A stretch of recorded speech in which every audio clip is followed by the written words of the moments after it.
కోయ ఎల్లమ్మ తల్లి జ్యోతిష్యాలయం ఎక్కడెక్కడ ఉన్న వారికైనా ఫోన్ ద్వారానే జ్యోతిష్యం చెప్పబడును. విద్య, ఉద్యోగం, వ్యాపారం, ప్రేమించిన వారు దూరం కావడం, భార్యాభర్తల మధ్య గొడవలు, అత్తాకోడళ్ల మధ్య మనస్పర్ధలు, కుటుంబ సమస్యలు, ఆర్థిక సమస్యలు, పెళ్లి కుదరకపోవడం, సంతానం ఆలస్యం కావడం, స్త్రీ పురుష వశీకరణం, చెడు ప్రయోగ నివారణ మొదలగు ఎటువంటి సమస్యలకైనా పరిష్కారం చూపగలరు. స్త్రీ పురుషులకు ఎటువంటి సమస్యలు ఉన్నా నమ్మకంతో కాల్ చేయండి. గురూజీ గోవిందరాజు 9703930797.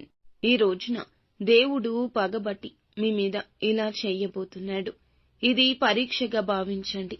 మీరు చాలా చాలా జాగ్రత్తగా ఉండండి. ఈరోజు ఏం జరగబోతుందో వీడియోలో చూసి తెలుసుకుందాము. వీడియో నచ్చితే తప్పకుండా ఒక చిన్న లైక్ చేసి మమ్మల్ని సపోర్ట్ చేయండి.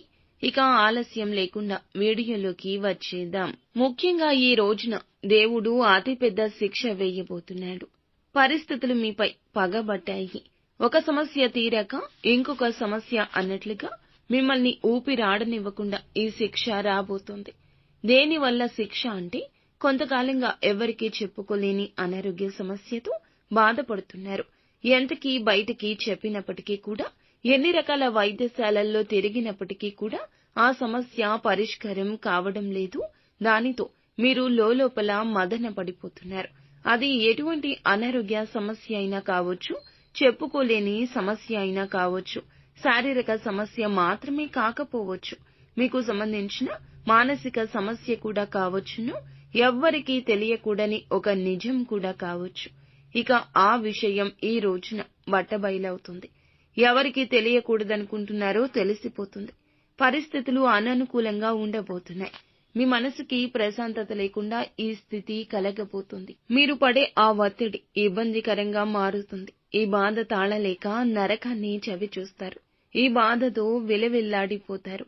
ఇక ఆ యొక్క రహస్యం చెప్పక తప్పని పరిస్థితుల్లో మీరే కుటుంబానికి చెప్పేయొచ్చు, లేదా మీ యొక్క అనారోగ్య సమస్య గురించి వారికి తెలియచేయొచ్చు, ఇతరులకు కూడా చెప్పేయొచ్చు. ముఖ్యమైన పనులన్నీ ఈ రోజు స్తబ్దు అవుతాయి. ఎక్కడ పని అక్కడ వాయిదా పడి ఆగిపోతుంది. తత్ఫలితంగా ఉన్న అవకాశాలు, రాబోయే అవకాశాలు కూడా చేజార్చుకోవచ్చు. మీ రంగాల్లో ఈ రోజున పేరుకు భంగం వాటిల్లొచ్చు. ఆరోగ్యపరంగా డబ్బు కూడా ఖర్చు అయిపోతుంది. పొదుపు చేయడానికి ఆరోగ్యాన్ని నిర్లక్ష్యం చేస్తూ వచ్చారు. కానీ ఆరోగ్యం విషయంలో ధనం పొదుపు చేయడం అస్సలు మంచిది కాదు. ఇక కుటుంబానికి ఎంత అవసరమో, మీరు కుటుంబంలో మీకు ఎంత ప్రేమ వాత్సల్యం ఉందో ఈ రోజు అర్థమవుతుంది. ఇలాంటి పరిస్థితుల్లో మీరు ఇక అస్సలు అజాగ్రత్తగా ఉండకూడదు. ఎదుటి వారి మాటల విషయంలో కూడా అప్రమత్తంగా ఉండండి. కాస్త నవ్వుతూ మాట్లాడిన వ్యక్తులతో పర్సనల్ విషయాలు షేర్ చేసుకోవద్దు. అలాంటి విషయాలు షేర్ చేసుకోవడం వల్ల ప్రతికూల పరిస్థితులు భగవంతుడు ఇవ్వబోతున్నాడు. మీరు చేసే మంచి పనులు అన్నీ కూడా ఆ దేవుడు చూస్తూనే ఉంటాడు. భరించగలిగినంత వరకే దేవుడు కష్టాలు పెడతాడు. తెలుసో తెలియకో చేసిన తప్పుల రీత్యా ఈ కష్టం అనేది మీ ముందుకైతే ఈ రోజొచ్చింది. ఇక మీరు ఇబ్బంది పడే ఈ యొక్క సమస్యను త్వరలోనే భగవంతుడు తీసివేశాడు. నిత్యం శివారాధన చేసుకోండి. భగవంతునికి దగ్గరగా ఉండే ప్రయత్నం చేయండి. సంతోషంగా ఉంటారు. అంతా మంచి జరుగుతుంది.